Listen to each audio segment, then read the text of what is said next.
Everyone, welcome back to a new post today, and let's continue with the last series of the September current affairs for the upcoming preliminary UPSC examination of 2024. And the very first thing is about ISTRAC, that is ISRO Telemetry Tracking and Command Network, which is located at Bangalore. And this was a news because it placed Aditya L1 into the orbit. And this institute, an arm of ISRO, is entrusted with the major mission of providing tracking support for the satellite and the launch vehicle missions of the ISRO. The major objective of the center is to carry out mission operations of all the operating remote sensing satellites, scientific satellites, providing telemetry, tracking and command services from the launch vehicle lift off till injection of the satellite into the orbit, and to estimate its preliminary orbit in space, hardware and software development activities that enhance the capabilities of the ISRO Telemetry Tracking and Command Network for providing flawless mission operation services. So towards these objectives, the ISRO Telemetry Tracking Network has established network of ground stations not only in India, but it also has global network stations. Take it as a homework to find out which are the global network stations of ISRO. One of them is Brunei and Bak in Indonesia, and the ground stations at home are located in Bangalore, Lucknow, Mauritius, Sriharikota, Port Blair, Thiruvananthapuram. The next is about a learning portal, which is also called as an education e-platform mainly for teachers. So it's all about Diksha. This will serve as a national digital infrastructure for the teachers. All the teachers across the nation will be equipped with advanced digital technology. Diksha will enable and accelerate and amplify solutions in realm of teacher education. It will aid the teachers to learn, train themselves, for which the assessment resources will be available. It will also help the teachers to create and train content profile, create a profile, in class resources, assessment aids, news announcement, connect with the teacher community, etc. Diksha is also a unique initiative which leverages existing highly scalable and flexible digital infrastructure while keeping the teachers at the center. It is built considering the whole of the teacher's life cycle, from the time of the student enrolling in the teachers education institutions to the time when they retire as teachers. In India, many teachers are creating and using innovative tech-based solutions in their classrooms. Some state governments have also initiated programs to support the teachers digitally. This is inspired by the Ministry of Human Resources and Development to coordinate these efforts at the national level, and therefore they have built Diksha. Next is about India's position in the Global Hunger Index, which India ranked in 2022. So it was ranked 107 out of the 121 countries, with its child wasting rate at 19.3%, being the highest in the world. The Global Hunger Index is a tool for comprehensively measuring and tracking hunger at global, regional and also national levels. With a score of 29.1, the level of hunger is reached and labelled as serious. Now in Asia, Afghanistan ranked 109, and it is the only country behind India. Neighboring countries like Pakistan are at 99, Bangladesh at 84, Nepal at 81, Sri Lanka at 64. They have all fared much better than India. In 2021, India was ranked 101 out of 116 countries, while in 2020 its position was 94. South Asia, the region's has the world's highest hunger level, has the highest child stunting rate, and by far the highest child wasting rate in the world. This is what the report says.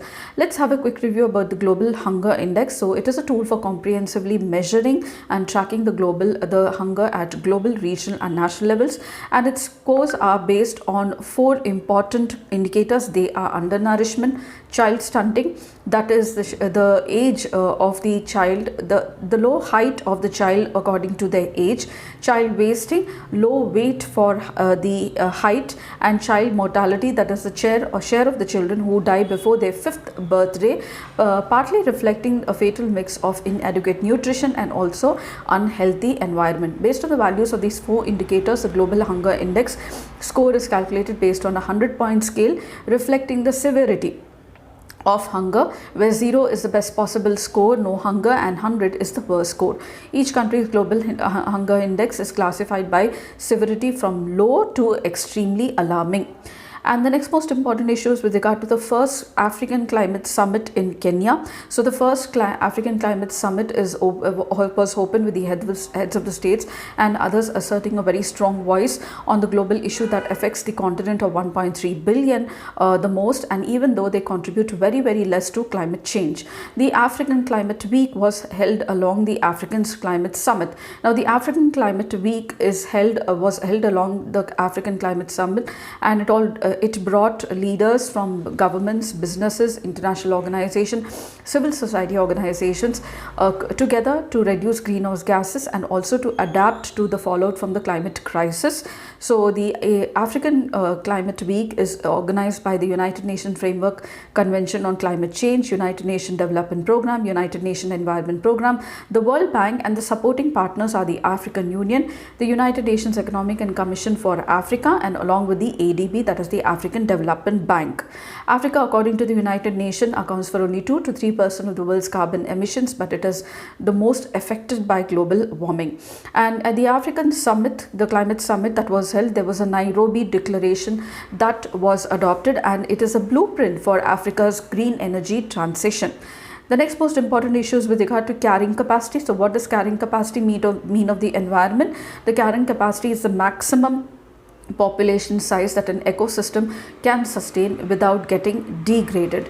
So every ecosystem has their own carrying capacity, be it terrestrial or even water based. So let's see, the center has proposed forming a 13-member committee to evaluate the carrying capacity of the 13 Himalayan states. Which are the 13 Himalayan states? Try to identify them. Frequent landslips leading to death and destruction has led to the Supreme Court to moot re-evaluation of the load of carrying capacity of these hill towns and cities. The union government had circulated among the 13 states, calling them to assess the carrying capacity of their hill stations, including the cities and also the eco-sensitive zones.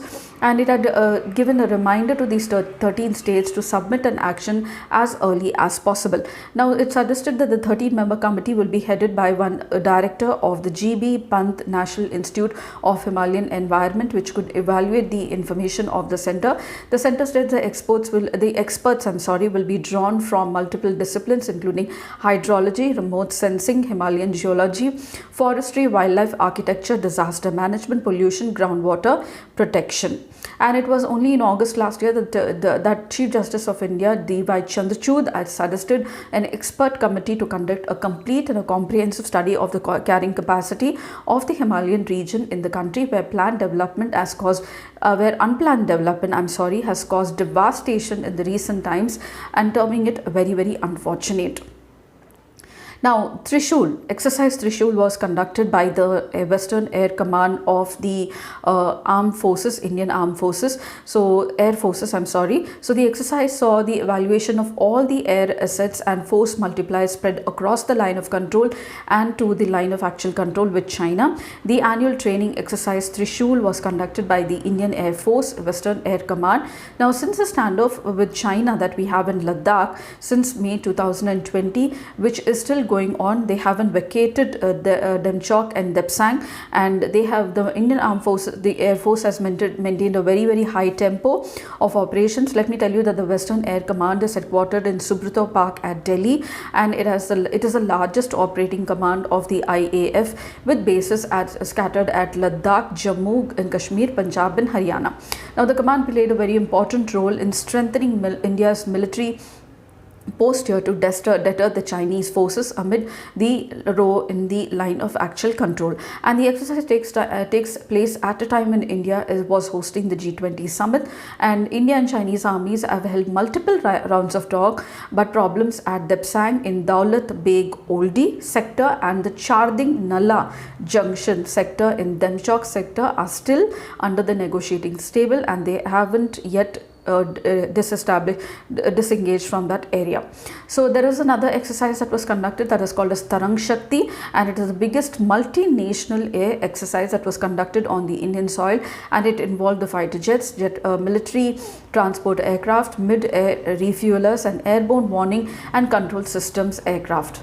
The next most important issue, very much related to the defense, is that the Maritime Infrastructure Perspective Plan of 2023 up to 37 has been brought about by the Navy, and this has been released during the second edition of the biennial Navy Commanders Conference. Now, the Maritime Infrastructure Perspective Plan aims to synchronize and enmesh the infrastructure requirements of the Navy over the next 15 years through a comprehensive perspective plan model.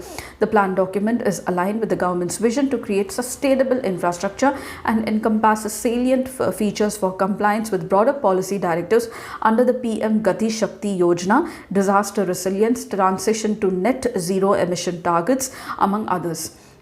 The first edition was conducted on board the INS Vikrant in March 2023, and this edition is to review the status of the decisions taken at that very time.